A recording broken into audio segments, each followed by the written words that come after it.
இந்த நாளிலும் நாம் வேத வார்த்தைக்கு நேராக நாம் கடந்து செல்லலாம். அப்போஸ்தலன் பவுல் தீமோத்தேயுக்கு சொன்ன நல்ல ஆலோசனைகள், அதில் ஒரு காரியத்தை நாம் வாசிக்கலாம். 2 தீமோத்தேயு 1ஆம் அதிகாரம் 12வது வசனத்தை வாசிங்க. அது நிமித்தம் நான் இந்த பாடுகளையும் அனுபவிக்கிறேன், ஆயினும் நான் வெட்கப்படுகிறதில்லை. ஏனென்றால் நான் விசுவாசித்திருக்கிறவர் இன்னார் என்று அறிவேன். நான் அவரிடத்தில் ஒப்பு கொடுத்ததை அவர் அந்நாள் வரைக்கும் காத்துக்கொள்ள வல்லவராய் இருக்கிறார் என்று நிச்சயித்தும் இருக்கிறேன். நீ கிறிஸ்து இயேசுவை பற்றும் விசுவாசத்தோடும் அன்போடும் என்னிடத்தில் கேட்டிருக்கிற ஆரோக்கியமான வசனங்களின் சட்டத்தை கை கொண்டிரு. ஒரு விஷயம் வார்த்தைக்காக நாம் செபிக்கலாம். எங்களை நேசிக்கிற நல்ல தகப்பனே, பார்மையானது நாளுக்காக நன்றியோடு துதிக்கிற அந்த நாள் இந்த கருத்தில் ஒப்பு கொடுத்து செபிக்கிறப்ப அந்த நாளிலும் ஆண்டவரே, அப்போஸ்தலன் பவுல் சொல்வது போல ஆண்டவரே, நாங்களும் சொல்லத்தக்க ஆண்டவரே, நாங்கள் விசுவாசிக்கிறவர் இன்னார் என்று அறிந்திருக்கிறோம் என்று சொல்லித்தக்க எங்களுக்கு உண்டான எல்லாவற்றையும் ஆண்டவரே அவருடைய கருத்தில் ஒப்பு கொடுக்க கர்த்தர் ஆண்டவரே, நீர் எங்களோடு இடைபிடிவீராக உம்முடைய ஆலோசனை எங்களோட வாழ்க்கையில் வெளிப்பட முடியாது செபிக்கிறோம். தடைகள் எல்லாம் கர்த்தர் தயவாய் மாற்றிப்படுங்க. ஒவ்வொரு பிள்ளைகளையும் ஆண்டவரே இந்த வார்த்தையை கொண்டு கர்த்தர் நீர் ஆசீர்வதிக்க முடியாது செபிக்கிறோம். அடிமை இந்த கருத்தில் ஒப்பு கொடுக்கிறோம். எல்லாவற்றையும் நல்ல கர்த்தர் இயேசு கிறிஸ்து மூலம் கேட்டு செபிக்கிறோம் எங்கள் ஜீவனுள்ள நல்ல பிதாவே, ஆமென். அருமையான வேத வசனங்களை நாம் வாசிக்க கேட்டோம். அப்போஸ்தலன் பவுல், அதாவது 1 தீமோத்தேயு 2 தீமோத்தேயுலாம் நீங்க வாசிங்கன்னா, தீமோத்தேயுவை தன்னுடைய சொந்த குமாரனாக எண்ணி அவனை உருவாக்கும்படியாக, ஒரு நல்ல ஒரு ஊழியக்காரனாக உருவாக்கும்படியாக, நல்ல ஒரு போர் சேவகனாக அவனை உருவாக்கும்படியாக அநேக ஆலோசனைகளை சொல்லிக் கொண்டு வரான். நீ பெண்கள்கிட்ட எப்படி இருக்கணும், நீ விதவைகளை எப்படி நீ நடத்த வேண்டும், முதியோர்களை நீ எப்படி நடத்த வேண்டும் என்று சொல்லி ஒவ்வொரு காலையும் உன்னுடைய பிரசங்கம் எப்படி இருக்க வேண்டும், உன்னுடைய பேச்சு எப்படி இருக்க வேண்டும், உன்னுடைய நடக்கை பிரயாசங்கள் எல்லாம் எப்படி இருக்க வேண்டும் என்று சொல்லி அநேக ஆலோசனைகளை சொல்லிக் கொண்டு வரும்போது இடையில தன்னுடைய ஒரு அனுபவத்தை அவனுக்கு சொல்லுகிறான். வெறும் ஆலோசனை மாத்திரம் கிடையாது. நம்ம ஆலோசனை சொன்னா அநேகருக்கு என்ன பண்ணாது, ஏறாது. கொஞ்சம் அனுபவத்தோடு நீங்க சேர்த்து சொன்னீங்கன்னா, என்னுடைய வாழ்க்கையில இப்படி இருந்துச்சு, அதனாலதான் அப்பப்பைக்கு நம்ம கதையும் உள்ள விடுறது. நம்மளோட வாழ்க்கையில ஆண்டவர் பண்ண கதை, குடும்ப கதை, சொந்த கதை, சோக கதை எல்லாத்தையும் சொல்றது. அனுபவத்தை சேர்த்து நம்ம கொடுக்க ஆரம்பிக்கும் போது அது அவங்களுக்கு பிரயோஜனமா இருக்கும். அவங்களோட வாழ்க்கை கட்டப்படுவதற்கு, அவர்கள் தேவனை பற்றி கொள்வதற்கு என்ன பண்ணும், அது ரொம்ப பிரயோஜனமா இருக்கு. அதனாலதான் பவுல் அப்படியே ஒவ்வொரு ஆலோசனைகளை சொல்லி கொண்டு வரும்போது அவன் சொல்லுகிறான், நான் விசுவாசிக்கிறவர் இன்னார் என்று அறிந்திருக்கிறபடினாலே நான் அவரிடத்தில் ஒப்பு கொடுத்ததை அறிவேன். நான் அவரிடத்தில் ஒப்பு கொடுத்ததை அவர் அந்நாள் வரைக்கும் காத்துக்கொள்ள வல்லவராய் இருக்கிறார் என்று சொல்லி நிச்சயித்திருக்கிறேன் என்று சொல்லுகிறான். நான் ஆராதிக்கக்கூடிய ஆண்டவராய் இயேசு கிறிஸ்து இன்னார் என்று நான் அறிந்திருக்கிறபடினால் எல்லாவற்றையும் நான் அவர்கிட்ட ஒப்பு கொடுத்துட்டேங்கிறான். எல்லாவற்றையும், எனக்கு உண்டான எல்லாவற்றையும் அவரிடத்துல நான் ஒப்பு கொடுத்து ஒன்றுக்கு நான் கவலைப்படுகிறது. எல்லாவற்றையும் நான் என்ன பண்ணுவேன், ஸ்தோத்திரத்தோட தேவனுக்கு தெரியப்படுத்தி நான் போயிட்டே இருப்பேன். இவ்வளவுக்கு அப்போஸ்தலன் யாரு, நல்ல வசதியாய் வாழ்ந்த மனுஷன். அதாவது ஆண்டவராய் இயேசு கிறிஸ்துவை சந்திக்கிற வரைக்கும் அவனுக்கு ஒரு குறையும் இல்லை. எல்லா தேவைகள் எல்லாமே அளவுக்கு மீறி அவனுக்கு ஆசீர்வாதம், ஐஸ்வர்யம் எல்லாமே இருந்துச்சு. என்னைக்கு ஆண்டவரை சந்திச்சானோ எல்லாத்தையும் விட்டுட்டு தன்னை ஒரு பரதேசியாக, ஒரு என்ன சொல்றது, ஒன்றும் இல்லாதவனாக ஆண்டவருடைய கரத்துல ஒப்பு கொடுத்து ஆண்டவருடைய ஊழியத்துக்கென்று தன்னை முழுவதுமாக ஒப்பு கொடுத்தான்.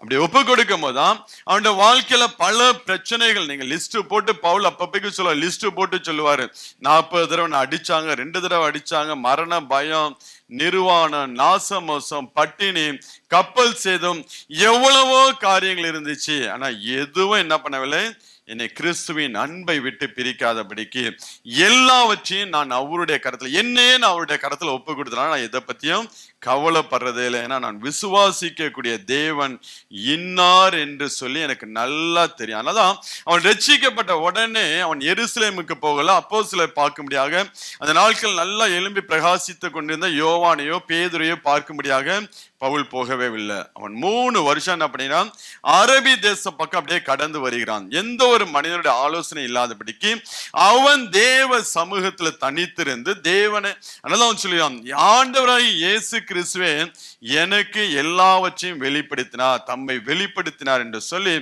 தேவ சமூகத்துல தனித்திருந்து ஒவ்வொரு காரியங்களை கற்றுக்கொள்கிறவனாக இருந்தான். நல்ல அதான் அவனால் சொல்லுவேன், நான் விசுவாசிக்கிறவர் இன்னார் என்று அறிவேன். உங்களால சொல்ல முடியுமா? நீங்க விசுவாசிக்கிற ஆண்டவர் யாருன்னு உங்களுக்கு தெரியுமா? யாரு? எப்போதும் பாடுற அந்த பஞ்சாங்கத்தை தான் பாடுவோம். நல்லவர், வல்லவர், இரட்சகர், எனக்காக இரத்த சிந்த, எல்லாம் உண்மைதான். அது மறக்க முடியாதுதான். இன்னும் நம்ம ஆண்டவரை அறிஞ்சு கொள்ளணும். இன்னும் நம்ம தேவன் என்ன பண்ண வேண்டும்?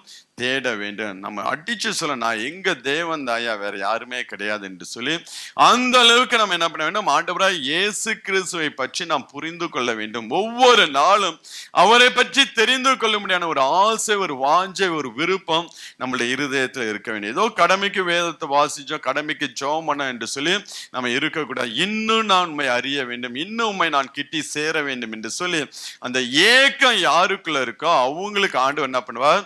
தம்மை முழுவதுமாக வெளிப்படுத்த ஆரம்பிப்பார். ஏக்கம் இருந்தாதான் ஊழியக்காரர்கள், நீங்க பாத்தீங்கன்னா ஆரோனை போல அழைக்கப்பட்ட அந்த கனமான ஊழியத்துக்கு யாரும், ஆனாலும் ஆரோனுக்கு இல்லாத வாஞ்சை யாருக்குள்ள இருந்துச்சு? மோசேக்குள்ள இருந்துச்சு.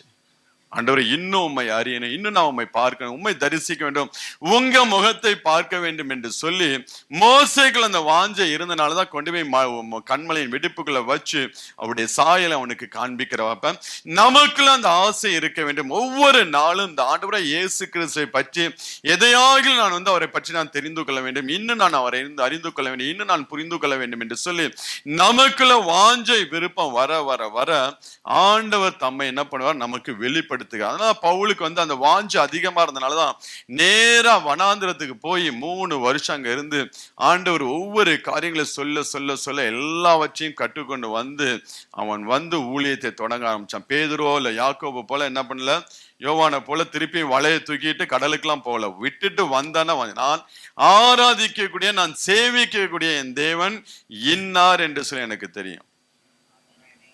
அவர் இன்னார் என்று சொல்லி எனக்கு தெரிந்தனால்தான் எனக்கு உண்டான எல்லாவற்றையும் அவருடைய கரத்துல ஒப்பு கொடுத்து நான் எதை பத்தியும் கவலைப்படுகிறதே இல்லை. எதை பற்றி எனக்கு எல்லாவற்றையும் நான் ஸ்தோத்திரத்தோ தெரியப்படுறேன். 2 தடவை ஜெபம் பண்ண, 3 தடவை ஜெபம் பண்ண, பதில் வந்தாலும் சரி வராவிட்டாலும் சரி என் தேவன் என்னை ஒரு நாளும் கைவிடவே மாட்டார், ஒரு நாளும் என்னை விட்டு விலகவே மாட்டார் என்று சொல்லி அவனுக்குள்ள அந்த ஆணித்தரமான ஒரு நம்பிக்கை இருந்தனாலதான் அவனால் அந்த ஓட்டத்தை ஜெயத்தோட ஓட முடிஞ்சிச்சுங்க. இன்னைக்கு நமக்குள்ள அப்படியாப்பட்ட ஒரு விசுவாசம் வர வேண்டும். நம்மளுடைய தேவனை பற்றி இன்னும் நாம் அறிந்து கொள்ள வேண்டும். நம்ம தேவனை பத்தி நீங்க அறிந்து கொள்ளனா, நீங்க சங்கீதம் 139 வாசிங்கன்னா அவர் சங்கீதக்காரன் சொல்லுகிறான், தாயின் கருவிலே என்னை உருவாக்கினவர் நீர் என்று சொல்லுகிறான். என்னுடைய படைப்பு, என்னுடைய உருவாக்கப்பட்ட காரியங்கள எனக்கு ஆச்சரியமாக இருக்கிறது என்று சொல்லுகிறான். 139 சங்கீதத்துல நீர் என் உள்ளந்திரங்களை கை கொண்டிருக்கிறீர், என் தாயின் கற்பத்தில் என்னை காப்பாற்றினீர், பிரமிக்கத்தக்க அதிசயமாய் உண்டாக்கப்பட்டபடியால் உம்மை துதிப்பேன். அதாவது தாயின் கருவிலை என்னை உண்டாக்கினவர் நீர் என்று சொல்லி அவன் சொல்லுகிறான். தாயின் கருவிலை என்னை உண்டாக்கினவர். 71ஆம் சங்கீதத்துல சங்கீதக்காரன் சொல்லுகிறான், என் தாயின் வயிற்றிலிருந்து என்னை எடுத்தவர் நீர் என்று சொல்லுகிறான். தாயின் கருவிலை நம்மளை உண்டாக்கினவர் அவர் தான், தாயின் வயிற்றிலிருந்து நம்மளை எடுத்தவர் அவர் தான். உற்பவித்தது முதல் உம்மால் ஆதரிக்கப்பட்டேன், என் தாயின் வயிற்றிலிருந்து எடுத்தவர் நீரே, உண்மையே நான் எப்பொழுதும் துதிப்பேன். இன்னும் நீங்க உபாகமம் 34ஆம் அதிகாரத்தை நீங்க போய் வாசிங்கன்னா 5-6 வசனத்தை வாசிங்கன்னா மோசேயோட சரீரத்தை எடுத்து ஆண்டவரே என்ன பண்ணுகிறார்? அடக்கம் பண்ணுகிறார். நமக்கு அப்படி ஒரு தேவை இருந்துச்சுன்னா கண்டிப்பா நம்மளுடைய சரீரத்தை எடுத்து ஆண்டவர் என்ன பண்ணுவார்? அடக்கம் பண்ணுவானா. ஏன் இவ்வளவு தூரம் சொல்றேன்னா, எல்லாமே நமக்கு அவரு தாங்க. தாயின் கருவில தோன்றினிலிருந்து கல்லறைக்குள்ள போய் மீண்டும் உயிரோட எழும்புற வரைக்கும் அவர் தான் நமக்கு. எலும்புவோமா எழும்ப மாட்டோமா? எலும்பிடுவோமா? எலும்பிடுவோம்ல, எலும்பணும். இல்லைன்னா நம்ம என்ன தொண்டைக்கிளியே கத்தி ஒரு பிரயோஜனம் இருக்காது. ஏன்னா எல்லாரையும் எழுப்புவாரு. எங்க போற ஆளா இருந்தாலும் சரி ஆண்டவர் புதைச்ச எல்லாத்தையும் எழுப்பி குளிப்பாட்டி இங்கே போ அங்க போன்னு சொல்லி அனுப்பிச்சு வச்சிருவாரு. அதனால நம்ம எல்லாரும் ஏன்னா நீங்க யோவான் 11ஆம் அதிகாரத்தில் லாசரு மரித்து 4 நாள் ஆகி அவனுடைய சரீரம் நார ஆரம்பிச்ச போது லாசருவே வெளியே வா என்று சொல்லி மரித்த லாசருவையும் ஆண்டவர் வெளியே எழுப்பி கொண்டு வந்தார். அதே போல நம்மளோட வாழ்க்கையில அவரால் செய்ய முடியாத காரியங்கிறது ஒண்ணுமே கிடையாது. அவர் எல்லாவற்றையும் செய்ய, தாயின் கருவில நம்மளை உருவாக்க அவரால் முடியும், தாயின் வயிற்றிலிருந்து நம்மளை எடுக்க அவரால் முடியும், நம்ம மரித்தா நம்மளுடைய சரீரத்தை அடக்கம் பண்ண அவரால் முடியும், நாம் தேவைப்பட்டால் நம்மளை மீண்டும் உயிரோடு எடுத்து அவருடைய நாமத்தை மகிமைப்படுத்த அவரால் முடியும். எல்லாம் முடிஞ்சிச்சு என்று சொல்லி நீங்க மாத்தாள் மரியாள் ஆண்டவருடைய பாதத்துல மரியாள் எல்லாம் முடிஞ்சிச்சு ஆண்டவரே என்று சொல்லி லாசருடைய காரியங்களை சொல்லும் போது இனிமேதான் தொடக்கமே இருக்குங்கிறாரு. அவங்க எல்லாம் முடிஞ்சு போச்சு, நீ முடிஞ்சதுன்னு சொல்ற, இனிமேதான் அவனுடைய வாழ்க்கையை நான் தொடங்க ஆரம்பிக்க போறேன். கொஞ்சம் நீங்க யோசிச்சு பாருங்களேன், லாசரு எவ்வளவு பெரிய விஐபி அந்த நாட்கள் இருந்திருப்பான்னு. மறிச்சு கல்லறைக்குள்ள போய் 4ஆவது நாள் உயிரோடு அவனை எல்லாம் எப்படி பார்த்திருப்பாங்க? அவனை பார்க்கும் போதே ஆச்சரியமா பார்த்திருப்பாங்க. 4 நாள் கல்லறைக்குள்ள இன்னைக்கு உயிரோட அவனை எல்லாரும் பார்க்கும் போது ஒரு ஆச்சரியத்துல, அதுக்கு முன்னாடி சாதாரண ஒரு மனுஷனா இருந்து கொண்டிருந்தான், 10ஓட 11 இருந்து கொண்டுதான். அவன் என்னைக்கு மறிச்சு அடக்கம் பண்ணப்பட்டு 4ஆம் நாள் உயிரோட எழுந்தானா, பார்க்கிறவங்க எல்லாம் அவனை அதிசயமாய் பார்க்க ஆரம்பித்தார்கள். இன்னைக்கு தேவன் நம்மளுடைய வாழ்க்கை அப்படியா என்ன பண்ணுகிறார்?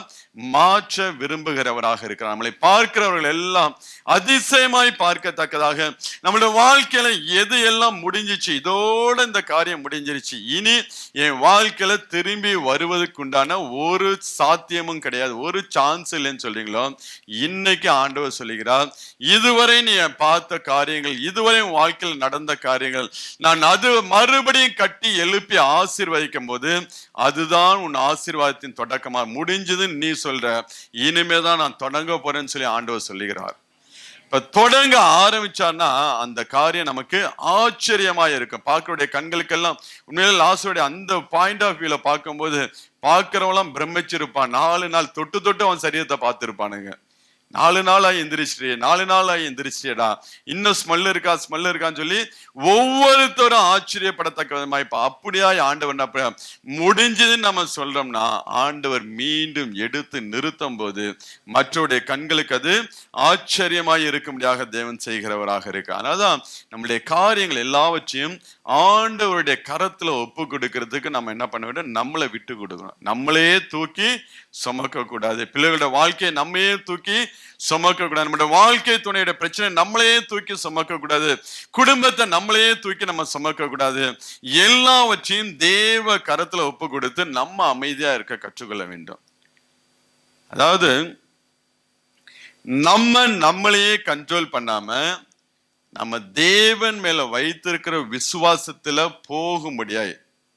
அந்த விசுவாச வாழ்க்கை எப்படி நம்மளை கொண்டு போயிருதோ அந்த போக்குல போக முடியாது, நம்மளை ஒப்பு கொடுக்க வேண்டும். அதுதான் பேதுரு நான் ஷார்ட்டா எழுதினேன். He doesn't want to control himself. Let it be in faith of Jesus. அவனை கண்ட்ரோல் பண்ணாதபடிக்கு தேவன் அந்த விசுவாசத்துல ஆண்டவர் அவனை எப்படி கொண்டு போகிறாரோ அதன்படி போக தன்னை ஒப்பு கொடுத்தான். அதனாலதான் அவனுடைய வாழ்க்கை, என் ஓட்டத்தை நான் ஜெயத்தோட ஓடி முடிக்கிறேன், நீதியின் கிரீடம் எனக்காக வைக்கப்பட்டிருக்கு என்று சொல்லி அவனால் அறிக்கை பண்ண முடியுச்சு. இப்ப நம்மளும் அப்படி அறிக்கை பண்ணி நம்மளுடைய ஓட்டத்தை ஜெயத்தோட ஓடி முடிக்க வேண்டும் என்றால் இன்னும் இந்த ஆண்டவரை நாம் நன்கு அறிந்து கொள்ள வேண்டும். நாம் நேரம் செலவழிக்க வேண்டும், ஆண்டவரோடு நேரம் செலவழிக்க வேண்டும், அவரோடு நாம் அமர்ந்திருக்க வேண்டும், அவரோடு நாம் உறவாடுகிற. நான் முன்னாடி ஒரு 2 வாரத்துக்கு முன்னாடி சொன்னேன், தேவ சமூகத்துக்கு போய் நீங்க ஜெபிக்க போயிட்டே நீங்க சின்ன பிள்ளையா மாறிடணும். ஒரு சின்ன பிள்ளையாய் மாறி அவருடைய மடியில அவருடைய மார்புல நாம் சாய்ந்து அப்படியாய் நாம் தேவன், அதுதான் உண்மையான ஒரு ஆராதனை. ஏதோ நம்ம போய் பாட்டை பாடி நானும் சிலப்ப ரூம்ல லைட்டே போட மாட்டேன், காலைல 3 மணிக்கு எந்திரிச்சு இருட்டில் உட்காந்துருப்பேன். எனக்கு ஆண்டவர் தான், நான் அவரு மார்புல சாஞ்சிருப்பேன், மடியில படுத்திருப்பேன், அவருடைய பாதத்தை முத்தம் செய்வேன். இப்படி நம்முடைய உள்ளத்தின் ஆழத்திலிருந்து ஆழமா தேவனை ஆராதிக்கும் போது மகிமைப்படுத்தும் போது தூக்கமும் நல்லா வந்துடும். கொஞ்சம் நம்ம அப்படி கண்ணத்தை தட்டி எழுப்பி நாம் தேவனை துதி. ஏன்னா நம்ம தேவ சமூகத்தை போயிட்டா ஒரு சின்ன பிள்ளையா, அதுதான் ஆண்டவர் விரும்புகிறார். ஒரு சின்ன பிள்ளையா நீங்க மாறணும் வேண்டும் என்று சொல்லி ஆண்டவர் விரும்புகிறார். நம்ம அப்படியா தேவ சமூகத்துல அவரை நாம் முழுவதும் சார்ந்து வாழ ஆரம்பிக்கும் போது எல்லாவற்றையும் அவருடைய கருத்துல ஒப்பு கொடுத்துருந்தாங்க. எதையும் நம்ம தூக்கி சுமக்க, எதையும் நம்ம ரூல் பண்ணவே கூடாது. நம்ம குடும்பத்தையும் நம்மளுடைய பிள்ளைகளும் நம்முடைய வாழ்க்கை துறையும் எதையும் நம்ம ரூல் பண்ணாதபடிக்கு, ஆண்டவரே எனக்கு கொடுத்தது இதான்ப்பா, என் வாழ்க்கையில இதெல்லாம் இந்த மாதிரி இருக்கு, உங்க கருத்துல ஒப்பு கொடுங்க, அவ்வளவுதான்.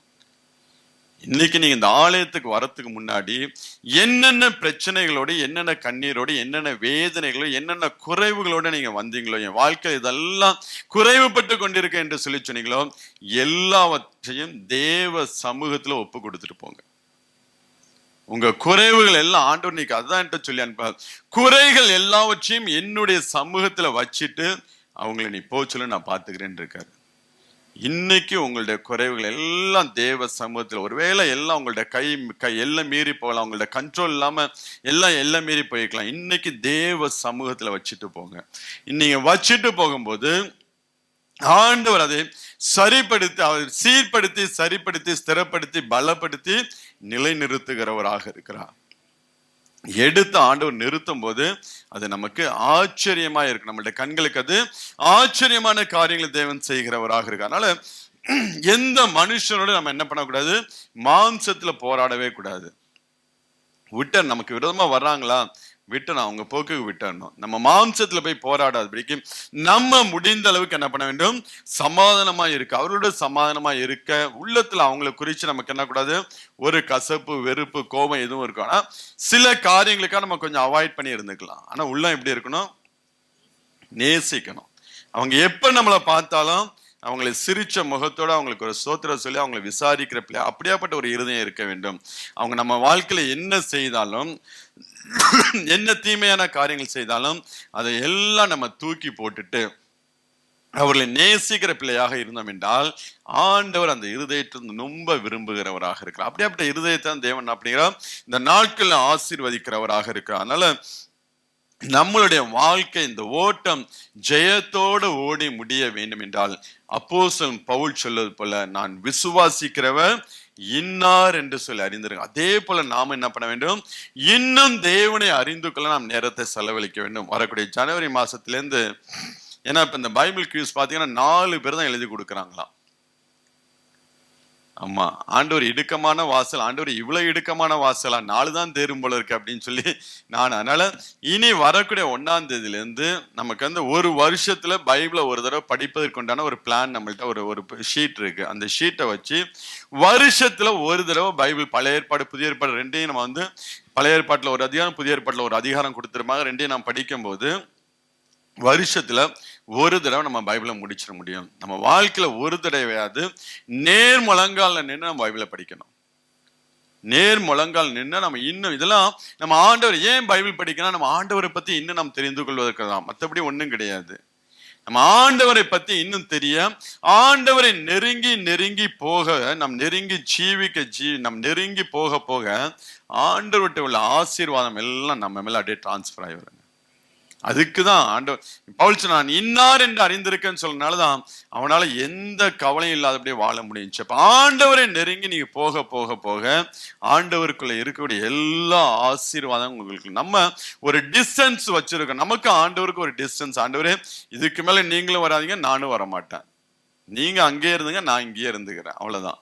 அந்த டிஸ்டன்ஸ் எல்லாம் தூக்கி போட்டுட்டு ஒவ்வொரு நாளும் ஆண்டவர் உம்மோட கூட நான் நடக்கணும், உம்மோட கூட நான் பழகணும், உம்முடைய சித்தத்தை நான் செய்ய வேண்டும் என்று சொல்லி தேவ சமூகத்தில் நம்மளை ஒப்பு கொடுக்கும் போது இன்னும் அவரை அறிய அறிய அறிய நம்மளுடைய ஓட்டத்தை தேவன் ஜெயமாய் மாற்றுவார். நீங்க இந்த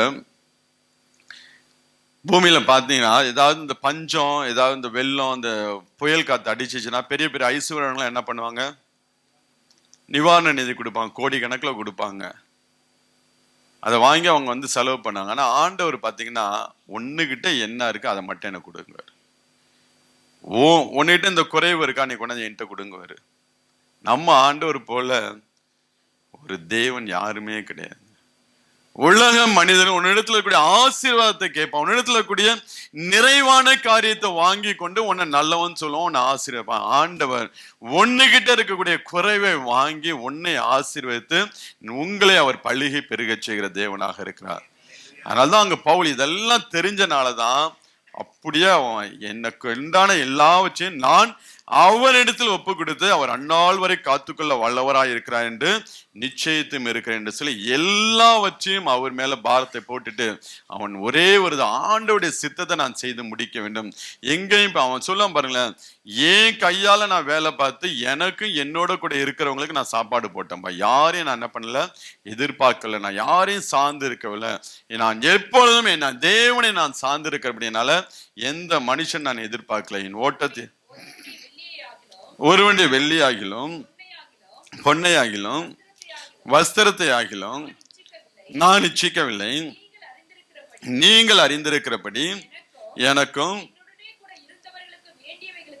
என்னுடன் கூட இருந்த வேண்டியவர்களுக்காக இந்த கை வேலை செய்தது என்று சொல்லி அவன் மற்றவர்களுடைய காரியங்கள் எல்லாம் எதிர்பார்க்காதபடி முழுவதுமாய் தேவனை சார்ந்திருந்தனாலதான் அவனால இந்த ஓட்டத்தை ஓட முடிஞ்சுச்சு. இன்னைக்கு ஆண்டவர் நம்மளை பார்த்து சொல்லக்கூடிய, நீ முழுவதுமாய் என்ன நீ சார்ந்துக்க, முழுவதுமாய் நீ என்னை நீ அறிந்து கொள். நான் எப்படியாப்பட்ட தேவன், நான் எப்படியாப்பட்ட காரியங்களை செய்கிற தேவன், உன் வாழ்க்கையில நான் எப்படியாப்பட்ட காரியங்களை செய்ய விரும்புகிறேன் என்பதை இன்னைக்கு நீ அறிந்து கொண்டா என்றால் எல்லாவற்றையும் என் கரத்தில் நீ ஒப்பு கொடுத்து நீ சமாதானமாய் சந்தோஷமாய் இருக்க வேண்டும் என்று சொல்லி தேவன் விரும்புகிறவராக இருக்கிறார். நீங்க வாசிங்கன்னா மத்தேயு 14ஆம் அதிகாரத்தை நம்ம எடுத்துக்கொள்ளலாம். 5 அப்பம் 2 மீன் அந்த கதையை சொல்லி எத்தனையோ ஊழியக்காரங்க கோடீஸ்வரனா ஆயிட்டாங்க. ஆமா, 5 அப்பம் 2 மீன் 5 அப்பம் 2 மீன் பெரிய பெரிய ஆளுங்களா ஆயிட்டாங்க. எடுக்க வாசிக்கலாம். 14ஆம் அதிகாரத்துல 15ல இருந்து வாசிங்க. சாயங்காலமான போது அவருடைய சீஷர்கள் அவரிடத்துல வந்து, இது வனாந்தரமான இடம், நேரமும் ஆயிடுச்சு, ஜனங்கள் கிராமங்களுக்கு போய் தங்களுக்கு போஜன பதார்த்தங்களை கொள்ளும்படி அவர்களை அனுப்பிவிட வேண்டும் என்றார்கள். இயேசு அவர்களை நோக்கி, அவர்கள் போக வேண்டுவதில்லை, நீங்களே அவர்களுக்கு போஜனம் கொடுங்கள் என்றார். அதற்கு அவர்கள், 5 அப்பமும் 2 மீன்களே அல்லாமல் அவைகளை என்னிடத்துல கொண்டு வாருங்கள் என்றார். அப்பொழுது அவர் ஜனங்களை புல்லின் மேல் பந்தியிருக்க கட்டளையிட்டு 5 அப்பங்களையும் 2 மீன்களையும் எடுத்து வானத்தை அண்ணாந்து பார்த்து ஆசீர்வதித்து அப்பங்களை பிட்டு சீஷர்களுக்கு கொடுத்தார். சீஷர்கள் ஜனங்களுக்கு கொடுத்தார்கள்.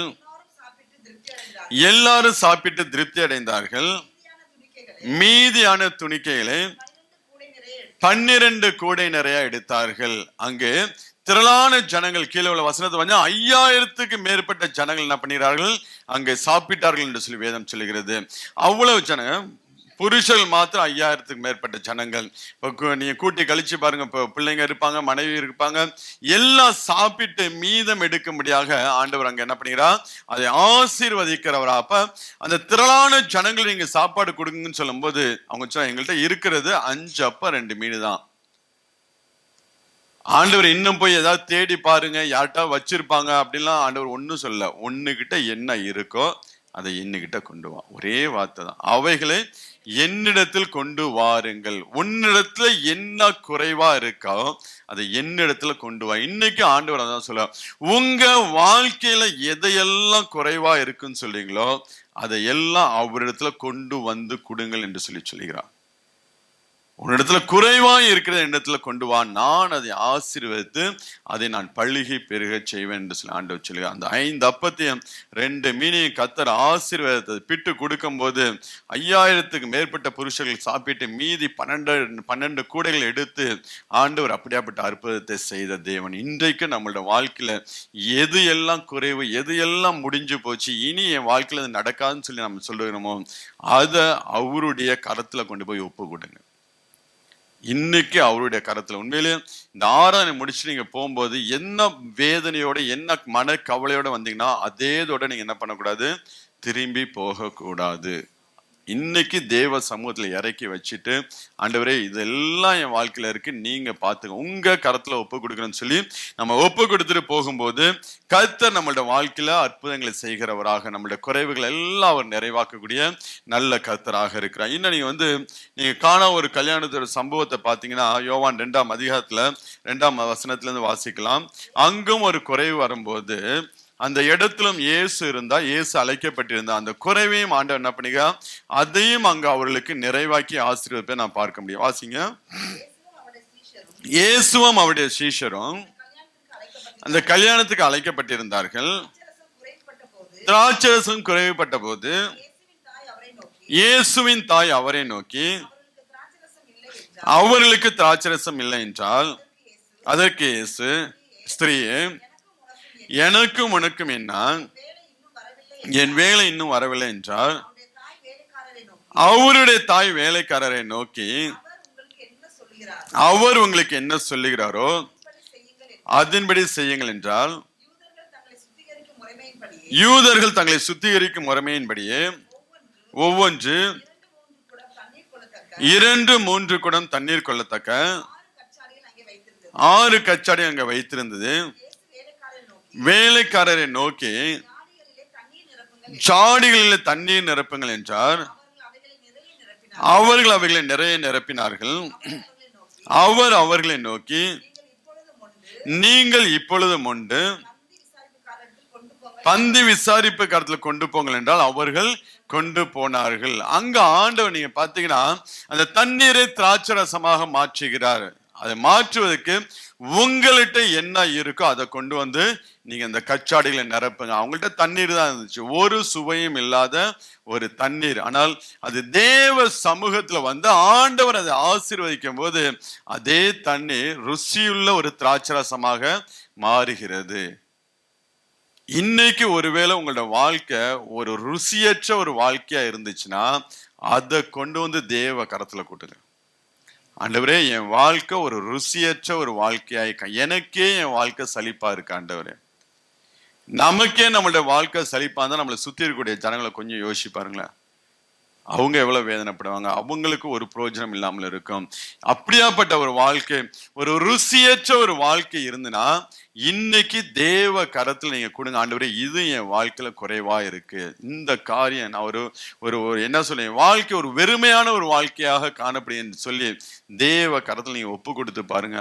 ஆண்டவர் ஆசீர்வதிக்கும் போது அங்க கீழே சொல்லுவாங்க, எல்லாரும் முன்பு நல்ல திராட்சரசம் செஞ்சு பின்பு என்ன பண்ணுவாங்க, ருசி குறைஞ்சது கூட, ஆனா நீயோ இதுவரை நல்ல திராட்சரசத்தை வைத்திருக்கிறீரே என்று சொல்லி அங்க சாட்சியாய் சொல்லுவாங்க. அதே போலதான் இதுவரை உங்களோட வாழ்க்கை ருசியற்ற ஒரு வாழ்க்கையா இருந்திருக்கலாம். இன்னைக்கு ஆண்டோட கரத்துல உங்களுடைய காரியங்களை சொல்லி உங்களுடைய குறைவுகளை ஒப்பு கொடுத்து போகும்போது இந்த வாழ்க்கையை ஆண்டவர் ருசியுள்ள ஒரு வாழ்க்கையாய் தேவன் மாற்றுவார்.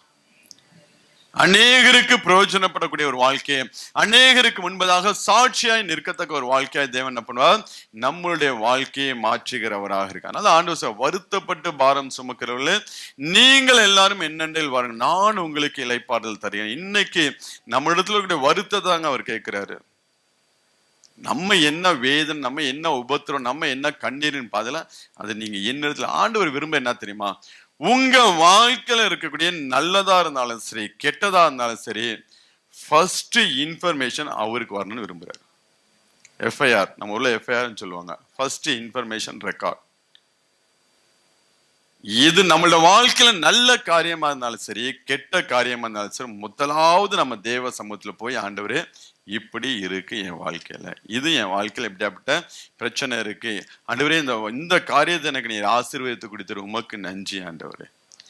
எதுவா இருந்தாலும், நல்லதா இருந்தாலும் சரி கெட்டதா இருந்தாலும் சரி, முதலாவது நம்ம ரிப்போர்ட் பண்ணக்கூடியது ஆண்டவருக்காக இருக்க வேண்டும், ஆண்டவரிடம் இருக்க வேண்டும். அதுதான் தேவன் விரும்புகிறார். நம்ம ஊரெல்லாம் சுத்திட்டு சொல்லிட்டு கடைசியா போய் அங்க போய் என்ன பண்ணக்கூடாது, உட்காரக்கூடாது. நம்ம வாழ்க்கையில என்ன நடந்தாலும் சரி அந்த நிமிஷம் கண்ணை மூடி ஒரே ஒரு நிமிஷம் ஒரு ஜெபம், ஆண்டவரே இந்த மாதிரி ஆயிடுச்சு, நீங்க பாத்துங்க, இந்த மாதிரி காரியத்தை என் வாழ்க்கையில கொடுத்தீங்க, ரொம்ப சந்தோஷம் ஆண்டவரே, நீங்க பொறுப்பெடுத்துக் கொள்ளுங்க என்று சொல்லி நான் தேவ சமூகத்துல ஒப்பு கொடுக்கிறப்ப ஃபர்ஸ்ட் இன்சிடென்ட், ஃபர்ஸ்ட் காரியம் எதுவா இருந்தாலும் முதலாவது அவருக்கு போய் வைக்கணும். அவர் ரொம்ப விரும்புவாருங்க அந்த காரியத்தை. ஆண்டவர் ரொம்ப விரும்புவாரு. நீங்க போய் அவர்கிட்ட சொல்லி நீங்க சந்தோஷப்பட்டாலும் சரி, அவர்கிட்ட போய் சொல்லி நீங்க துக்கப்பட்டாலும் சரி, ஆண்டவர் ரொம்ப விரும்புவாரு. இன்னைக்கு ஆண்டவர் அதுதான் நம்மள்ட்ட இருந்து எதிர்பார்க்கிறார். என்ன குறைவா இருந்தாலும் சரி, ஏன் கரத்துல கொண்டு வந்து என்ன பண்ணு, நீ ஒப்பு கொடு என்று சொல்லுவார். நம்ம அவருடைய கரத்துல ஒப்பு கொடுக்கும் போது ஆண்டவர் எதையெல்லாம் சரிப்படுத்த வேண்டுமோ சரிப்படுத்தி அழகா ஆண்டவர் அந்த காரியங்களை வாய்க்க செய்கிறவராக இருக்கிறார். நான் காலையில கூட சொன்னேன், எவாஞ்சலுடைய காரியங்கள் வந்து உங்க கனடா போன தேசம் போன நாட்கள் புதிய போன புதுசுல பார்ட் டைம் ஜாபுக்காண்டி அவன் என்ன பண்ண வேலை ட்ரை பண்ணிட்டு இருந்தான். அப்போ வந்து ஒரே நாள்ல 3 கம்பெனி இன்டர்வியூ அட்டன் பண்ணான். 2 கம்பெனி முடிச்சிட்டா இன்னும் ஒரு கம்பெனி நான் போகணும்னு சொல்லிட்டு ஒரு ரோட்ல நின்று சொல்லும் போது எப்படி இருக்கும்? உண்மையிலே எனக்கு ரொம்ப கஷ்டமா இருந்துச்சு. என்னடா பிள்ளை இப்படி போய் சுத்திட்டு இருக்காளே. ஏன்னா நம்ம இருந்து அவளை ஒவ்வொரு இடத்துக்காக கூட்டிட்டு போய் நம்ம வந்து எல்லாத்தையும் செஞ்சு கொடுக்கணும் தான். உண்மையிலே எனக்கு வந்து அந்த நேரம் ரொம்ப கஷ்டமா இருந்துச்சு. என்ன ஆண்டவரே அப்படின்னு சொல்லிட்டு. ஆனாலும் அந்த நேரத்துல கண்ணை மூடி, ஆண்டவரே உம்முடைய கரத்துல அந்த காரியத்தை ஒப்பு கொடுக்குறேன், உம்முடைய சமூகத்துல வச்சு நீங்க பார்த்துக்கொள்ளுங்க என்று சொல்லி செபிக்கும் போது உண்மையிலே ஆண்டவர் ஆச்சரியமா ஒவ்வொரு காரியத்தை நடத்த ஆரம்பிச்சா. இங்கேருந்து போகும்போது இதுவரையும் ஊருக்கு போனதெல்லாம் நம்ம தான் கூட்டிட்டு போவோம். ஏர்போர்ட்ல போய் நம்ம விசா அடிச்சு பாஸ்போர்ட்ல அடிச்சு எல்லாம் நம்ம போனோம்னா கனடா போகும்போது 2வது ஏர்போர்ட் போகணும். ஏர்போர்ட்ல எங்க ஃபர்ஸ்ட் இறங்குறாங்களோ அங்கேயே இமிகிரேஷன்லாம் கிளியர் பண்ணணும். போய் என்ன பண்ண அந்த ஏன்னா இமிகிரேஷன்னா சாதாரண இருக்கு, எல்லா செக்கும் இருக்கும், எல்லா ஸ்கிரீனிங் பண்ணுவாங்க. என்ன நீ கொண்டு வந்திருக்க, ஏது கொண்டு வந்திருக்கன்னு சொல்லிட்டு எல்லாம் கேட்பாங்க. அப்போ போயிட்டு அவன் என்ன பண்ண ஒவ்வொரு கவுண்டராக போயிட்டு இருக்கும்போது ஒரு சைடு என்னில் வந்து ஃபோனில் இருந்துக்கிட்டே இருக்கான். ஒவ்வொரு இந்த கம்ப்யூட்டர் செக்கிங்லாம் முடிஞ்சுட்டு திருப்பி இமிகிரேஷன் ஆஃபீஸர்கிட்ட போய் இப்போ உட்கார்ற டைரக்ட் யார் ஃபோனில் எங்கள் டாடின்னா சரி ஒன்றும் இல்லைன்னு சொல்லிட்டு ஸ்டாம்ப் அடிச்சு போய்க்க அப்படின்ட்டாரு. ஆச்சரியமா ஒவ்வொரு அதாவது எதுக்கு சொல்ல நம்ம தேவ கரத்துல ஒப்பு கொடுத்தோம் வச்சுங்களேன், நம்ம இருந்து செய்வதை பார்க்கலாம் அவர் இருந்து செய்யறது ஆச்சரியமா இருக்கும். இப்போக்கும் அவள் வேலை ட்ரை பண்ணிட்டு இருக்கா, ஒவ்வொரு அப்ளிகேஷன் ஃபில் பண்ணுறதுன்னா ரொம்ப அங்கே ரொம்ப செக்கிங், ரொம்ப வந்து கிராஸ் கொஸ்டின் எல்லாம் ஏகப்பட்ட ஒவ்வொரு காரியங்களும் நம்மள்ட்ட வந்து அவள் பண்ணும்போது நமக்கு கொஞ்சம் கஷ்டமா இருக்கு, நம்ம இருந்து பண்ணாலும் நல்லா இருக்குமே. ஆனாலும் ஒரு ஜெபம், ஆண்டவரே நான் இருப்பதை பார்க்கல நீர் மேலான காரியங்களை செய்ய ஒப்பு கொடுத்து, அதான் ஒப்பு கொடுக்க. அதான் வந்து பவுல் சொல்லலாம், நான் இன்னார் என்று அறிந்திருக்கேன்னா அவருடைய கரத்துல என்ன பண்ணிக்கிறேன், ஒப்பு கொடுக்கிறேன். அப்ப நம்ம இன்னைக்கு இங்க இருக்கிற நம்மளுடைய குடும்பம் ஸ்ரீலங்கால இருக்கலாம், நம்மளுடைய குடும்பம் இந்தியாவில இருக்கலாம், வேற தேசங்கள்ல இருக்கலாம், வேற மாநிலங்கள்ல பல இடத்துல இருக்கலாம். ஏதாவது ஒரு பிரச்சனை நம்ம என்ன பண்ணோம், உடனே டிக்கெட்டை போட்டு ஊருக்கு போயிடுறோம். ஏதாவது ஒரு சின்ன போன் வரட்டும் பிரச்சனை வந்தா ஊர்ல போய் இறங்கி இதுக்குதான் நீ என்ன ஊருக்கு வர சொன்னியான்னு போய் அங்க போய் நம்ம என்ன பண்ணுவோம், அவங்கள பார்த்து கேட்போம். என்ன பிரச்சனையா இருந்தாலும் போய் ஆண்டவருடைய சமூகத்துல வைங்க. ஆண்டவரே இந்த மாரி இருக்கு, நான் போகணுமா இல்ல நீங்க, நான் போறதை காட்டிலும் நீங்க போனீங்கன்னா எனக்கு நல்லா இருக்கும், எனக்கு அலைச்சல் கம்மி, நீங்கனாலும் அதை சீக்கிரமா நீங்க முடிச்சிருவாங்க சொல்லி தேவ கரத்துல அந்த காரியத்தை ஒப்பு கொடுக்க நம்ம பழகி எல்லா காரியத்தையும் அவருடைய கரத்துல ஒப்பு கொடுக்கணுங்க. அதுதான் ஆண்டவர் விரும்புகிறார். ஏன்னா நம்மளை உண்டாக்குனது அவரு, தாயின் வயிற்றுல இருந்து எடுத்தவர் அவரு. நம்ம வந்து எல்லா சூழ்நிலைகளும் நம்மளோட கூட இருக்கக்கூடிய தேவன் நம்ம போய் இருந்து ஒரு காரியத்தை செய்வதை பார்க்கலாம். ஆண்டவரே உம்முடைய கரத்துல என் பிள்ளைகளுடைய வாழ்க்கை, என் குடும்பத்தை, என் வாழ்க்கை துணை எல்லாம், என் வேலை காரியங்கள் ஐஸ்வர்யம் எல்லாவற்றையும் உம்முடைய கரத்துல நான் ஒப்பு கொடுக்குறேன்னு சொல்லி நீங்க ஒப்பு கொடுத்து செபிக்க ஆரம்பிக்கும் போது தேவன் அதை ஆச்சரியமாய் அதிசயமாய் அவர் என்ன பண்ணுவார், ஆசீர்வதித்து நடத்தக்கூடியவராக இருக்கிறார். அதனால நம்மளே போய் எல்லாத்தையும் சரி பண்ண நினைக்காதபடிக்கு தேவ கரத்தில் நம்முடைய குடும்பத்தை முழுவதுமா என்ன பண்ண வேண்டும், தேவ கரத்தில் நம்ம ஒப்பு கொடுக்க வேண்டும். எந்த சூழ்நிலையாக இருந்தாலும் ஆண்டவர் எல்லா சூழ்நிலைகளிலும் வந்து நம்மளால அவர் நம்மளை காப்பாற்றி நம்மளை ஆசீர்வதிக்க முடியுங்க. நம்ம போனா கூட என்ன பண்ணுவோம், சிலப்ப மிஸ் பண்ணிடுவோம். ஆனா ஆண்டவர் செய்ய ஆரம்பிச்சான்னா ஒரு பாயிண்ட் கூட மிஸ் ஆகாது. ஆண்டவர் பிளான் போட்டு பண்ணார்னா யாராலையும் தடுத்து நிறுத்த முடியாது. இப்ப நம்ம அந்த அளவுக்கு நம்ம தேவனை வந்து இன்னும் நம்ம அவரை நெருங்கி நாம் ஜீவிக்கிற பிள்ளைகளாக இருக்க வேண்டும். நீங்க 2 ராஜாக்கள் எடுத்துக்கிட்டீங்கன்னா 3ஆம் அதிகாரத்துல 9 முதல் 11 வரை உள்ள வசனங்கள் யோசபாத்துடைய காரியங்களை குறித்து அங்க சொல்லப்படுகிறது. இஸ்ரவேலின் ராஜா யோசபாத்து, ஏதோமின் ராஜா 3 பேர் சேர்ந்து யுத்தத்துக்கு போவாங்க. போய் அவங்க வனாந்திரத்துல நடந்து கொண்டிருக்கும் போது தண்ணி இல்லாம போயிடும். ஆண்டவரே இந்த எங்களை வந்து மோவாப் ராஜா வந்து எங்களை கொன்று போட்டு விடுவானு அப்படின்னு சொல்லும் போது அங்க யோசபாத் தேவனை தேட ஆரம்பிப்பான், தேவ மனிதர்களை தேட ஆரம்பிப்பான். வாசிங்க. அப்பொழுது யோசபாத், நான் கர்த்தரிடத்துல விசாரிக்கும்படி கர்த்தருடைய தீர்க்கதரிசி ஒருவரும் இங்க இல்லையா என்று கேட்டான். எலியாவின் கைகளுக்கு தண்ணீர் வார்த்த எலிசா இங்கே இருக்கிறான் என்று உடனே யோசபாத் அந்த நீங்க தீர்க்கதரிசியை கூட்டிட்டு கொண்டு வாங்க என்று சொல்லும்போது அவனும் கடந்து வருகிறான். கடந்து வந்து அவன் சொல்லுவான், நல்ல சுரமண்டலம் வாத்தியம் வாசிக்க கூடிய ஒரு மனுஷன் நீங்க கொண்டு வாங்கன்னு சொல்லும்போது அவன் கொண்டு வந்து அந்த வாத்தியத்தை வாசிக்க ஆரம்பிக்கும் போது கர்த்தருடைய கரம் என்ன பண்ணும், எலிசா மேல இறங்க ஆரம்பிக்கும். எலிசா மேல இறங்கி அங்கே கர்த்தர் சொல்ல 16-17 வசனத்தை வாசிங்க. அவன் கர்த்தர் உரைக்கிறது என்னவென்றால், இந்த பள்ளத்தாக்கில எங்கும் வாய்க்கால்களை வெட்டுங்கள், காற்றையும் காண மாட்டீர்கள், மழையும் காண மாட்டீர்கள். ஆனாலும் நீங்களும் உங்கள் ஆடு மாடுகளும் உங்கள் மிருக ஜீவன்களும் குடிக்கும்படிக்கு இந்த பள்ளத்தாக்கு தண்ணீராலே நிரப்பப்படும் என்று சொன்னான். கர்த்தர் சொன்ன வார்த்தையின்படி நீங்க 20 வசனத்தை வீட்டுல போய் வாசிச்சுக்கொள்ளுங்க. தண்ணீர் ஏதும் தேச வழியாக வந்ததினால் தேசம் தண்ணீராலே நிரம்பிற்று.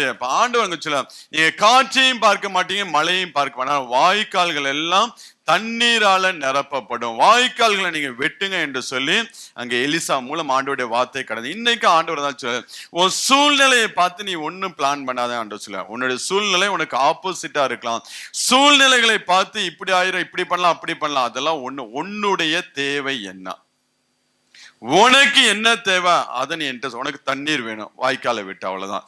உனக்கு உன் வாழ்க்கையில ஆண்டவர் என்ன, ஆண்டவரே எனக்கு இந்த காரியம் என் வாழ்க்கையில் நடந்தா நல்லா இருக்கு ஆண்டவரே என்று சொல்லி அவருடைய சமூகத்தில் நீங்க அந்த காரியத்தை ஒப்பு கொடுக்கும் போது ஆண்டவர் வார்த்தைகளை கொடுத்து நம்மளை பலப்படுத்தி அந்த காரியத்தை தேவன் ஒரு காரியத்தை நீ ஆண்டவர் கரத்துல கொடுத்துட்டீங்கன்னு வச்சுங்களேன், அந்த செஞ்சு முடிக்கிற வரை அவர் உட்கார மாட்டாரு.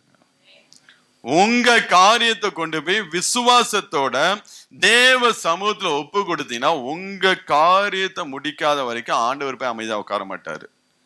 அவர் யாரு எங்க வச்சு என்ன மாதிரி செய்யணும், யாரை பிடிக்கணும், யாரை அடிக்கணும், யாரை உடைக்கணும், எந்த ராஜாவை கவிழ்க்கணுமோ எல்லாத்தையும் கவிழ்த்து என்ன பண்ணுவா, உங்களுடைய காரியத்தை தேவன் நிறைவேற்றுகிறவராக இருக்கு. ஏன்னா தம்முடைய பிள்ளைகளுக்கு அவர் அவ்வளவு ஒரு முக்கியத்துவம் கொடுக்கிறார். ஆனா நம்ம தான் என்ன பண்றது கிடையாது, ஆண்டவருக்கு அந்த முக்கியத்துவம் கொடுக்கறது கிடையாது. ஆனா உங்களுக்கு ஆண்டவர் ரொம்ப முக்கியத்துவம். அவர் ஆண்டவராகிய இயேசு கிறிஸ்துவின் இரத்தத்தினால கழுவப்பட்ட அவருடைய பிள்ளைகளுக்கு ஆண்டவர் ஃபர்ஸ்ட் பிரியாரிட்டி கொடுக்கிறார். அதான் நான் முன்னாடி சொன்னேன் பாத்தீங்களா, நம்ம எது நல்லதா இருந்தாலும் சரி கெட்டதா இருந்தாலும் ஃபர்ஸ்ட் யாருக்கு சொல்லணும், ஆண்டவருக்கு நாம் சொல்லுகிற பிள்ளைகளாக இருக்க வேண்டும். அப்ப ஃபர்ஸ்ட் ரிப்போர்ட் அவருக்கு போகும்போது கர்த்தர் அப்படியாக அவர்களை ஆசிரியர். இதே நீங்க யோசபாத் ராஜா பாத்தீங்கன்னா, ஆகாபோட அவன் வந்து ஒரு கூட்டணியை போட்டு யுத்தத்துக்கு போவான். அப்ப வந்து சீரிய படை தான் நினைக்கிறேன், அவங்களை சுத்தி வளைஞ்சு கொள்வாங்க, சுற்றி வளைஞ்சு அவங்களை சுற்றி ரவுண்ட் அப் பண்ணிடுவாங்க. இவன் தான் ஆகாம் சொல்லி அவனை சுற்றி ரவுண்ட் அப் பண்ணும்போது அந்த நிமிஷம் அந்த யோசபாத் ஒரு கூக்குரல், அவன் வந்து ஆண்டவரை நோக்கி கூப்பிடும் போது அந்த ஜெபத்திற்கு ஆண்டவர் பதிலை கொடுத்து அவர்கள் எல்லாம் விலகி போக பண்ணினார் என்று சொன்ன. ஒரு நிமிஷத்துல ஆண்டவர் அந்த சூழ்நிலைகளை மாற்றி போட்டா. இல்லைன்னா அன்னைக்கு அப்பயே முடிஞ்சிருக்கும் யோசபாத்தோட கதை. ஆனா ஆண்டவர் எல்லாம் வந்து மாற்றி போட்டா. ஏன் வச்சுங்களேன், இந்த யோசபாத்து தேவனை தேடுகிற விஷயத்துல, ஆண்டவரை அறிகிற விஷயத்துல ரொம்ப முக்கியத்துவம் கொடுத்தான். அவனுடைய இருதயம் கர்த்தருடைய வழியில உற்சாகம் கொண்டது என்று சொல்லி வேதம் சொல்லுகிறது. தேவனை தேடுவதற்கும் பிரசங்கம் பண்றதுக்கு ஆளுங்களை அனுப்பினான் என்று சொல்லி வேதத்துல நம்ம பார்க்க முடியும். நீங்க வாசிங்க அந்த இதை 2 அதிகாரத்துல 6 முதல் 10 வரை உள்ள வசனங்கள்.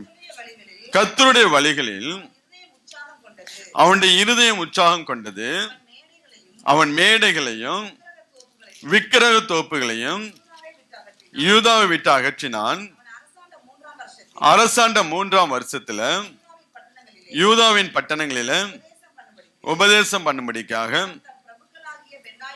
அங்கே நீங்க வீட்டுல போய் வாசிச்சு கொள்ளுங்க 8-9 வசனத்தை. அங்க வந்து அவங்கள 9 வந்து நீங்க போய் வாசிச்சு கொள்ளுங்க. அங்க ஆட்களை ரெடி பண்ணி தேசம் முழுவதும் அனுப்புறோம். 9வது வசனம் வாசிங்க. இவர்கள் யூதாவிலே உபதேசித்து கர்த்தருடைய வேத புஸ்தகத்தை வைத்துக்கொண்டு யூதாவின் பட்டணங்களில் எல்லாம் திரிந்து ஜனங்களுக்கு போதித்தார். அதாவது அவன் நல்லா அவனுக்கு தெரிஞ்சிச்சு, ஆண்டவரை நாம இன்னார் என்று சொல்லி அறிந்து கொண்டால்தான் நம்மளோட வாழ்க்கை ஆசீர்வதிக்கப்படும். ஜனங்கள் எல்லாரும் தேவனை இன்னும் நன்கு அறிந்து கொள்ள வேண்டும், நல்லா தேவனை அறிந்து கொள்ள வேண்டும் என்று சொல்லிதான் அங்க ஊழியக்காரர்களை அனுப்பி அவங்க பாருங்களேன் திரிந்து ஜனங்களுக்கு போதித்தார்கள். ஆனா அந்த நாட்கள் நமக்கு இன்னைக்கு வேத புத்தகம் பேர், அன்னைக்கு எல்லாருடைய கையிலும் வேத புத்தகம், எல்லாம் தோல் சுருள் தான் இருக்கும், ஊழியக்காரங்க மத்திய கையில மட்டும்தான் இருக்கும். அவர்கள் போய் அந்த காரியங்களை எடுத்து, ஆனா இன்னைக்கு ஆண்டோடைய கிருபையினால நம்மளுடைய கைகள் இந்த வேத புத்தகத்தை கொடுத்துருக்காது. வேத புத்தகம் இல்லைங்க, நம்மளுடைய வாழ்க்கையின் ஆசீர்வாதத்தின் ரகசியம்.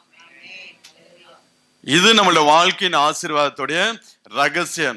இந்த வேதத்தை நீங்க வாசித்து வாசித்து வாசித்து ஆண்டவருடைய நெருங்க நெருங்க நெருங்க இந்த யோசபாத்துடைய வாழ்க்கையை நீங்க பாத்தீங்கன்னா 5வது வசனத்துல சொல்கிறது, ஆகையால் கர்த்தர் அவன் கையில் ராஜ்யபாத்தை திடப்படுத்தினார், யூதா கோத்திரத்தார் எல்லாரும் யோசபாத்துக்கு காணிக்கை கொண்டு வந்தார்கள், அவனுக்கு ஐஸ்வர்யமும் கனமும் மிகுதியாய் இருந்தது. இன்னும் 12வது வசனத்துல சொல்லுகிறான், இப்படியே யோசபாத் வர வர மிகவும் பெரியவனாகி கோட்டைகளையும் ரஸ்துகளையும் வைக்கக்கூடிய பட்டணங்களை கட்டினான். வர வர அவன் மிகவும் பெரியவனாகி. இதுக்கெல்லாம் ஒரே ஒரு ரகசியம், அந்த ஆண்டவரை இன்னார் என்று சொல்லி அவன் அறிந்து கொண்டான். தாம் தெரிஞ்சது மாத்திரம் கிடையாது, தன் தேசத்து ஜனங்கள் எல்லாரும் அறிந்து கொள்ள வேண்டும் என்று சொல்லி ஊழியக்காரர்களை அனுப்பி அங்க எல்லாருக்கும் பிரசங்கம் பண்ணும் போது தேசம் ஆசீர்வதிக்கப்பட்டதை நாம் பார்க்க முடிகிறது. அதனால எலிசா சொல்லுவான், இந்த இடத்துல யோசபாத்தின் முகம் இல்லைன்னா நான் இங்க நிக்கவே மாட்டேன், இஸ்ரவேலின் ராஜாவே உன் முகத்தை பார்த்தா நான் வந்திருக்கவே மாட்டேன், யோசபாத்தின் நிமித்தம் நான் இந்த தேசத்துல நான் இங்க இந்த காரியத்தை செய்கிறேன். இப்ப நம்மளை பார்த்து ஆண்டவர் சொல்லணும், யோசபாத்தை பார்த்து அங்க எலிசா சொன்னது போல உன் நிமித்தம் நான் என்ன பண்ணுவேன், டைம் ஆயிடுச்சு, உன் நிமித்தம் நான் என்ன பண்ண வேண்டும், உன்னையும் உன் குடும்பத்தையும் ஆசீர்வதிக்கும்படியாக இன்னும் நீ என்னை அறிந்து கொள், இன்னும் நான் இன்னார் என்று சொல்லி நீ அறிந்து கொள்ள வேண்டும் என்று சொல்லி ஆண்டவர் வச்சுல. பிசாசு பாத்தீங்கன்னா அவனுக்கு ஆண்டவர் யாருன்னு நல்லா தெரியுங்க, அவனுக்கு தெரிஞ்ச அளவு கூட நமக்கு தெரியாது. பிசாசுக்கு ஆண்டவர் நீ தேவனுடைய பரிசுத்த எங்களை வேதனை, நீங்க மார்க் 1ஆம் அதிகாரம் 23-26 உள்ள வசனத்தை வீட்டுல போய் வாசிச்சு கொள்ளுங்க. எங்களை வேதனைப்படுத்தவா இங்க நீ வந்தீர் என்று சொல்லி சொல்லுவான், நீர் இன்னார் என்று நான் அறிவேன், நீ தேவனுடைய பரிசுத்தர் என்று சொல்லி அங்க ஆண்டவரை பத்தி சொல்லுகிறான். அவனுக்கு தெரிஞ்ச அளவு கூட நமக்கு என்ன பண்ணாது தெரியல. அதான் பிரச்சனையே. அவனுக்கு நல்லா தெரியும், 2 பேரையும் சேர்த்து விட்டோம்னா நம்மளை அடிச்சு காலி பண்ணிடுவாங்க.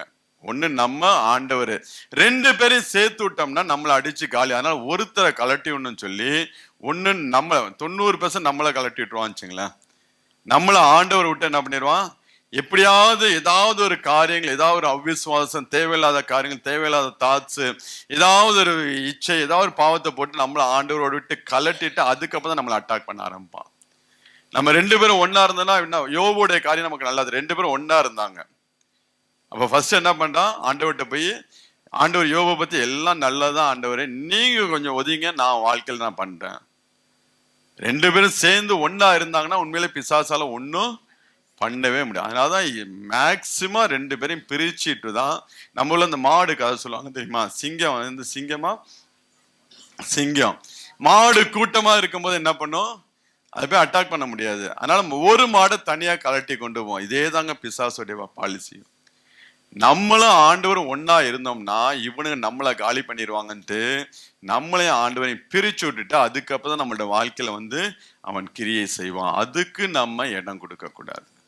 ஏன் பாவத்தை வெறுக்கணும், ஏன் இச்சைகளை வெறுக்கணும், பாவம் இல்லாத வாழ்க்கை வாழ பிரயாசம் பண்ணுனா இதுதான் ரகசியம். நம்ம ஆசீர்வாதத்தை கெடுத்து போட முடியாது. அவன் கொண்டு வரக்கூடிய எல்லா உபாய தந்திரங்களுக்கு நம்ம இடம் கொடுக்கவே கூடாது. நம்ம எப்பொழுதும் தேவனோடு, அப்படியே ஒருவேளை நம்ம விழுந்தா கூட உடனே எழுந்து தேவ சமூகத்துல விழுந்துடணும். உடனே இந்த பாவத்துல விழுந்து, ஆண்டவரே என்னை மன்னிங்க, நான் தெரியாம பண்ணிட்டேன், என்னை பலப்படுத்துங்கன்னு சொல்லி தேவ சமூகத்துல போய் விழுந்துட்டீங்கன்னா பிசாசால மேற்கொண்டு அவன் ஏதாவது ஒரு தந்திரங்கள் பண்ணி அட்டாக் பண்ணிக்கிட்டு தான் இருப்பான். ஆனாலும் அவன் தோற்கிறவனாக, நம்ம ஜெயிக்கிறவளாக இருப்போம். அதனால ஒரு நாளும் இந்த காரியத்தை நீங்க என்ன பண்ணக்கூடாது, மறந்துடக்கூடாது. ஒவ்வொரு நாளும் நாம் தேவனை அறிந்து கொள்வதற்கு நாம் நேரங்களை செலவழிக்க வேண்டும். நாம் ஆராதிக்கக்கூடிய கர்த்தர் இன்னார் என்று சொல்லி, அவர் எப்படியாப்பட்ட தேவன், எவ்வளவு வல்லமையுள்ள கர்த்தர், நம்மளுடைய வாழ்க்கையில் அவரால் என்னெல்லாம் செய்ய முடியும் என்று சொல்லி அறிந்து கொண்டோம் என்றால், அப்படியே நம்மளுடைய வாழ்க்கை எல்லாவற்றையும் அவருடைய கரத்துல கொடுத்துட்டு நம்ம ஜாலியா இருப்போங்க. நம்ம ஜாலியா, நம்மளுடைய முகத்தை பார்த்தாலே தெரியும் கவலையற்ற ஒரு மனுஷனா நம்ம பாட்டு சுத்திக்கிட்டே இருப்போம். ஆனா நம்ம முகத்தை பார்த்தா வண்டி கணக்குல ட்ரக்கை வச்சு பாஸ்ட் இந்த மெசேஜ் நீங்க வந்து ஒரு ஹிண்ட் கொடுத்துருந்தீங்கன்னா, ட்ரக்கு நிறைய நான் கொண்டு வந்து என் குறையெல்லாம் இங்க என்ன பண்ணியிருப்பேன், கொட்டியிருப்பேன். ஒன்றும் பிரச்சனை இல்லை, வீட்டுக்கு போய் எல்லாத்தையும் அனுப்பி வைங்க. நாளைக்கு ஃபாஸ்டிங் பிரேயர்ல வச்சு ஜெபம் பண்ணுவோம். என்ன குறைவுகள் இருந்தாலும், என்ன பிரச்சனைகள் இருந்தாலும், எல்லாவற்றையும் ஆண்டவருடைய கரத்துல ஒப்பு கொடுங்க. ஆண்டவர் சமாரிய ஸ்திரியை பார்த்து சொல்லுவார், உன்னிடத்துல தாகத்துக்கு தண்ணி கேட்கிற இன்னார் என்று நீ அறிந்திருந்தா நீயே அவர்கிட்ட என்ன கேட்டிருப்ப, ஜீவ தண்ணீரை கேட்டிருப்பாய். இன்னைக்கு அதுதாங்க பிரச்சனை, நமக்கு தெரியாதான் இன்னைக்கு பெரிய பிரச்சனை. அதனால இன்னும் இந்த ஆண்டவரை அறிந்து கொள்ளும்படியாக நம்ம தேவ கரத்துல ஒப்பு கொடுப்போம். என்ன பிரச்சனைகள், என்ன குறைகள், என்ன வேதனைகள், என்ன கண்ணீர்கள், எது உங்களோட வாழ்க்கையில குறையாய் இருக்கிறதோ, இதெல்லாம் என் வாழ்க்கையில குறை, இதெல்லாம் என் வாழ்க்கையில வந்து ஒரு சமாதானம் இல்லை, ஒரு ஆசீர்வாதம் இல்லை, ஒரு பெருக்கம் இல்லை, நான் இப்படியாய் நான் குறுகி போய்கிட்டு இருக்குன்னு சொல்லிங்களோ, எல்லாவற்றையும் தேவ கரத்துல ஒப்பு கொடுங்க. கர்த்தர் உங்களை ஆசீர்வதித்து பலிகை பெருக பண்ண. ஒரு விஷயம் நம்ம எல்லாம் இருந்து செபிக்கலாமா? இந்த நாளையும் கேட்ட வார்த்தைக்கு ஒப்பு கொடுத்த ஆண்டவரே, எங்களை இம்மட்டு வரை நடத்தின தேவன் ஆண்டவரே, இதுவரை எவ்வளவோ காரியங்களோட வாழ்க்கையில் இருந்த போது ஆண்டவரே, எல்லாவற்றையும் ஆண்டவரேப்பா, ஆண்டவரே நீர் ஆண்டவரேப்பா எல்லா சூழ்நிலைகளும் எங்களுக்கு கை கொடுத்த நல்ல கர்த்தர். அந்த நாளிலும் ஆண்டவரே எங்களுடைய வாழ்க்கையில் இருக்கக்கூடிய ஆண்டவரே எல்லா குறைகளையும் அப்பா ஆண்டவரே உம்முடைய சமூகத்தில் நாங்கள் இறக்கி வைக்கிறோம். ஆண்டவரே இன்னைக்கும் ஆண்டவரே உம்முடைய பிள்ளைகள் எந்தெந்த காரியங்கள் எல்லாம் உம்முடைய சமூகத்தில் இறக்கி வைக்கிறார்களோ ஆண்டவரே, உம்முடைய பிள்ளைகள் எந்தெந்த காரியம் எல்லாம் தேவ சமூகத்தில் இறக்கி வைக்கிறார்களோ ஆண்டவரே, எல்லாவற்றையும் கர்த்தர் ஆசீர்வதிக்க முடியாது ஆண்டவரே, எல்லா சூழ்நிலைகளை கர்த்தர் மாற்ற முடியாது ஆண்டவரே, எல்லா குறைவுகளை கர்த்தர் நிறைவாக்க முடியாது நாங்கள் ஜெபிக்கிறோம் அப்பா. ஆண்டவரே நன்றியோடு துதிக்க, எல்லாம் துதிக்கலாமா, எல்லாம் துதிக்கலாமா? துதிக்கிற நேரத்தில் உங்களுடைய இருதயத்திலே இந்த தேவ சமூகத்தில் ஆண்டவரே இந்தந்த காரியங்கள் வாழ்க்கையில குறைவு உண்டு ஆண்டவரே, இந்தந்த காரியங்கள் வாழ்க்கையில் ஆண்டவரே கண்ட்ரோல் இல்லாம போய் கொண்டிருக்க என்று சொல்லி எல்லாவற்றையும் தேவ சமூகத்தில் அறிக்கை பண்ணுங்க. கர்த்தர் இந்த நாளிலும் எல்லாவற்றையும் பார்க்கக்கூடிய நல்ல கர்த்தர் அவருடைய கரத்தில் நீங்க ஒப்பு கொடுத்து ஆண்டவர் எல்லாவற்றையும் சரிப்படுத்தி சீர்படுத்தி ஸ்திரப்படுத்தி அவர் நிலை நிறுத்துகிற நல்ல கர்த்தர் அவர். நன்றி ராஜா, நன்றியோடுமே துதிக்கிறோம், நன்றியோடுமே ஸ்தோத்தரிக்கிறோம் ஆண்டவரே. நன்றி ராஜா, நன்றி சொல்லுகிறோம் ஆவியானவரே, நன்றியோடு உம்முடைய நாமத்தை நாங்கள் மகிமைப்படுத்துகிறோம். நன்றி ராஜா, நன்றி ஆண்டவரே. எந்தன் தேவனால் நிச்சயம் நான் ஆசீர்வாதம் பெற்றுக் கொள்ளுவேன். உந்தன் வசனம் கை கொள்ளுவேன், உந்தன் வழிகளில் நான் நடந்திடுவேன். எந்தன் தேவனால் நிச்சயம் நான் ஆசீர்வாதம் பெற்றுக் கொள்ளுவேன். உந்தன் வசனம் கை கொள்ளுவேன், உந்தன் வழிகளில் நான் நடந்திடுவேன்.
உன்னதங்களில் அவன் உயர்த்திடுவான்.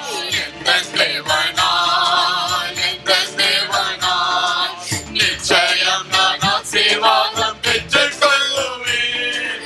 உந்தன் வசனம் கைக்கொள்ளுவேன் நான். உந்தன் வழிகளில் நான் நடந்திடுவேன். தேசத்தில் நான் ஆசீர்வாதமாயிருப்பேன். வேலையிலும் ஆசீர்வாதமாயிருப்பேன். தேசத்தில் நான் ஆசீர்வாதமாயிருப்பேன். வேலையிலும் ஆசீர்வாதமாயிருப்பேன். என் வீட்டில் ஆகாரம் குறையில்லையே. என் தேவைகள் கொஞ்சம் தடையில்லையே. என் வீட்டில் ஆகாரம் குறைவில்லையே. என் தேவைகள் கொஞ்சம் தடையில்லையே. எந்தன் தேவனால், எந்தன் தேவனால் நிச்சயம் நான் ஆசீர்வாதம் பெற்றுக் கொள்ளுவேன். உந்தன் வசனம் கைக்கொள்ளுவேன் நான். உந்தன் வழிகளில் நான் நடந்திடுவேன். எந்தன் தேவனால், எந்தன் தேவனால் நிச்சயம் நான் ஆசீர்வாதம் பெற்றுக் கொள்ளுவேன். உந்தன் வசனம் கைக்கொள்ளுவேன் நான். உந்தன் வழிகளில் நான் நடந்திடுவேன். எந்தன் தேவனால், எந்தன் தேவனால் நிச்சயம் நான் ஆசீர்வாதம் பெற்றுக் கொள்ளுவேன்.